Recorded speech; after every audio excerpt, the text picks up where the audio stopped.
Okay, so for people who don't know who I am, I run an internet exchange in London, and one of the things that we do is we're finding that we're needing to use more and more sort of link aggregated links, and we've been using 10 gig for ages. So I'm going to start off by channeling Jeff Houston with a scary doom graph. It's not come out too clear. I could do with the pointer. Where's the pointer? There we go. So this was based on... Is that working? Yeah.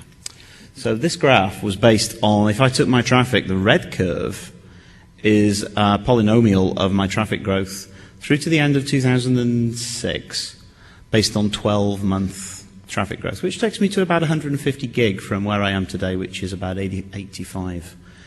If I took the last 3 months of last year, so September, October, November, December, I've got 300 gig by the end of this year in one metro. So where's all this traffic coming from? Well, there's a bunch of buzzwords, and we're turning up the edge speeds and things like that. Applications, more people are using stuff. There's a lot of little packets from things like VoIP, Skype, all those kind of things. There's industry consolidation, so there's fewer of you. I mean, we've seen Verizon and MCI and SBC and AT&T and Level 3 and Wiltel and all these people kind of making bigger networks, but there's fewer of you, and therefore fewer people with bigger pipes. So if you think back to Seattle, a chap from Force 10 came up and he said, what do you want? Do you want us to go and... We're an Ethernet shop. We make big giggy and 10 giggy switches. What do you want next? Do you want 40 or 100?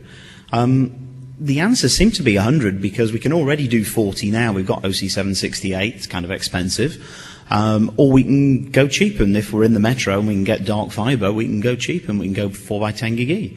So out to the vendors there, don't develop 40 gig E. It's a chocolate kettle. We can already do it. Just using existing technology. Do not waste cash and time. We need something better. But can't we just go and build LinkAg? Well, yeah, okay, but how far does that scale? Do we want to rate limit and transfer cap our users and decide what packets we're going to go and throw on the floor? Well, maybe not, because I thought the internet's idea was to transmit packets as long as they're okay and not chuck them away. Implement QoS, throttle things? Well, maybe. But either it doesn't scale, or for your network it may not be an option. You don't have the authority to implement those policies over the traffic traversing your network. Or it's costly and complex. It's hard to manage. It takes up a load of OpEx time. It's a CapEx versus OpEx thing. Do you actually build and spend money on new stuff and build out, or do you go and spend money in OpEx and configuration and not guys? It seems to be easier to over-provide. I mean, that's our experience of running an exchange point. In that we just need to get the traffic from point A to point B across the exchange fabric as quickly as we can. I found this document there was a deposition by Gary Bakula. I don't know if that's how you pronounce his name, who's the VP in Internet 2. And it was a deposition to Congress regarding telecom regulation. And the thing that Internet 2 found out was we're already doing high bandwidth and enabling all these applications. And we sat there and we thought about QoS, and it's actually easier just to simply provide more bandwidth if it's available. If there's enough bandwidth, there's no congestion, and all your bits arrive. As long as you've got the right technology, it's easier to provide. I think we already know we need something faster than 10 gig and probably 40. We're already building 8 times 10 gig LinkAg bundles on a single span. I know at least one network that has got a city pair axis in the UK that currently has 80 gig on a city pair axis, and they're reliably predicting it's going to be 3 times that within a 12-month period.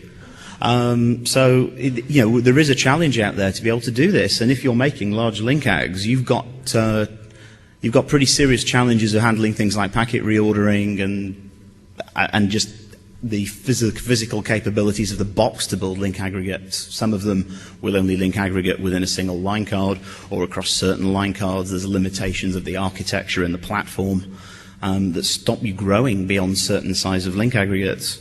And common engineering sense that says that your backbone needs to be faster than what your attach speed is. So if you've got big guys coming to you and buying 10 gig access lines, 10 gig transit pipes, or N by 1 gig transit pipes, your backbone has to be multiples of that.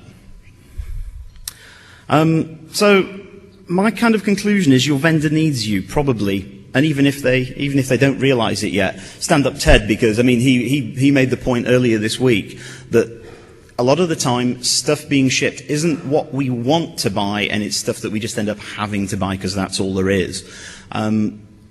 We as the operators need to go out and say to the vendors, this is what we're going to need, this is what we're expecting to be doing in 12 months, 2 years, 3 years, 4 years, drive their development process. The problem that we've had is that there's been stagnation in the carrier industry, so that all the vendors have gone off and said, oh, all the money's in enterprise, they're spending money at the moment. And the carrier industry isn't, because some of us have been through Chapter 11 and we've written off our costs and we're not building any more stuff for now and we're not buying a load of stuff. And what's going to happen is that there's a real threat that a technology gap is going to open up. And in 2 years, when we need to go and build really big networks, or even less time than that, we go out there and we go to buy this stuff, and we've got the money now, we've got the investment to do it. All of a sudden, there's nothing. We can't go and buy stuff. And some vendors are saying the next Ethernet standard, Ethernet's close to my heart, is 5 years out. That's too late. We're done. If it's 5 years out, give up now. Apparently, the IEEE isn't convinced that it needs to start work on the next Ethernet standard yet. Standards processes take about 2 to 3 years. 10 gig and 1 gig took 3 years. Is it only going to happen if we drive it? Right now, I feel the answer is yes. That's it.